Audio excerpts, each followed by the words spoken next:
Batgirls issue 7, Becky Cloonan and Michael Conrad, with Robbie Rodriguez on the art for this issue. So not Corona. Corona did the entire first arc, but we switched to Robbie Rodriguez for this issue, which isn't bad. Robbie Rodriguez is a solid enough artist, and I think he kind of emulates the style that's been going. But you can definitely tell the difference if you're looking for it. There's a full page spread early on of like the two Batgirls like sort of diving down, and there's definitely a different vibe to the art. I would say like that page is one of the wonkiest in that it kind of like some of the body proportions and shape they're making as they're jumping down is kind of weird. Like especially Steph, like it's like it really wants like her ass to like sort of stick up behind her, and it's like making this weird shape with her leg that it looks like she's making like an L shape. I don't know, it's odd. But so this I'm happy to say this is a much more focused issue because it's just dealing with one thing, which because one of the complaints with the first arc is that it was constantly juggling too much. So the Seers came to Batgirls for protection, and she's on the run from the Saints, the three villains who worship Simon Saint, and they're pissed at Seer for pretending to be him.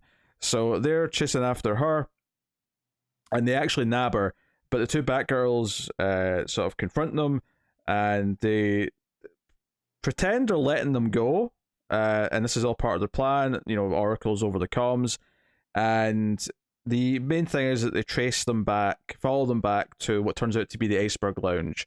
The three villains have taken her inside because Seer's secret lair was actually underneath the Iceberg Lounge the whole time, and they go down there. So this issue is mostly set up for the next issue, which I know sounds a bit awkward, but there's a lot of fun banter between the characters, and when they're like, okay, how do we get in? It's too hard to break into the Iceberg Lounge, so what do? Babs like, no, we'll just go in the front door. We'll go in, and there's some stuff with Seer and explaining some of her backstory. She was kind of abandoned by her parents when she was young, and basically has just scavenged all this equipment and became who she is underground.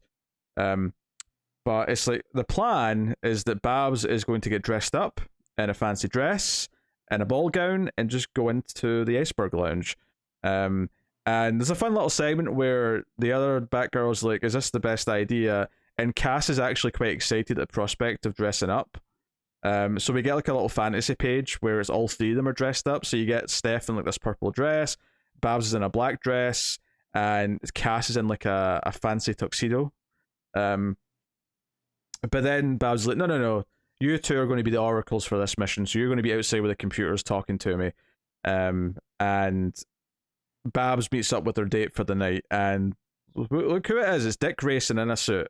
And so they're all fancy and dressed up, and the end of the issue is them just walking in to the Iceberg Lounge in their fancy outfits. So there's a bit of flirting here. They kind of point out how good each other look, and it's kind of playing it up a little bit. And then the other two Batgirls are outside on a rooftop with some laptops, and they also take out one of the Saints, the Sniper Saint, who's kind of watching from a distance. Honestly, I think this was a pretty solid issue because it was more focused and it set up a really potentially great issue for next time, because I actually really like the idea of them doing this kind of, recon heist style issue with the Iceberg Lounge. Because I genuinely got a little excited with the Iceberg Lounge. It's also keeping some of the supporting cast going. The reporter who kept popping up last arc shows up in this for a page. She's reporting on something at the Iceberg Lounge, and it's kind of a fluff piece. So she may get roped into the story somehow next time. The only sort of complaint that I would still levy at this issue is we still have the third person narration, which is especially heavy in the first couple of pages. Once that dies down though, it's not too bad. And I was kind of into it, so I wouldn't say it's necessarily the best issue. It might be the best issue so far from a craft perspective. It might be the issue with the least problems, and left me kind of feeling like, oh, I'm actually really digging this as a Batgirls book now.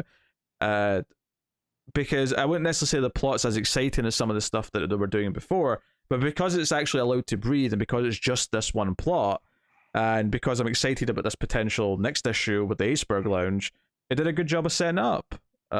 So I had fun with that. And the art, while I did complain about that full page spread, is mostly solid enough.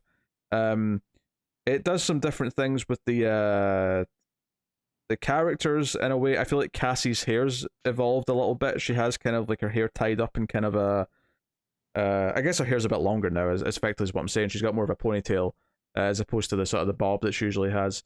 But yeah, the characters feel distinct. The dialogue was mostly fun banter between them. Cass is speaking a bit more than she used to, but that's okay because she should probably do that as time goes on. But Steph's still speaking more though, which is the important part. I feel like as long as Steph speaks more and she can pick up certain things, so she should talk more, but she shouldn't be as verbose as Steph ever. Yeah, for sure. So that's really cool. And it does a good job as well of like when you get to the stuff where like Babs is in her like black gown and she's got like the sort of the white like coat over it. Like the city behind's all like sort of out of focus and kind of sparkly. It's got that kind of like, you know, glossy out in night in the town kind of like feel to it, and it's all about making it feel kind of magical. I will say the Dick Grayson here, like his face is a little bit different to all the other Dick Graysons I'm used to seeing right now, but it's not necessarily bad. He just looks a bit younger, I guess, than I would have expected. But no, had a good time though. Let's see. The art's not as good though. I mean, I do miss Corona a little bit, but I don't think Robbie Rodriguez is bad. A couple of little things here or there. You know, one dodgy page. It's not a big deal though. So I would happily give that 7.5. It's like I know the Robbie Rodriguez name. It's because he's the Spider-Gwen guy.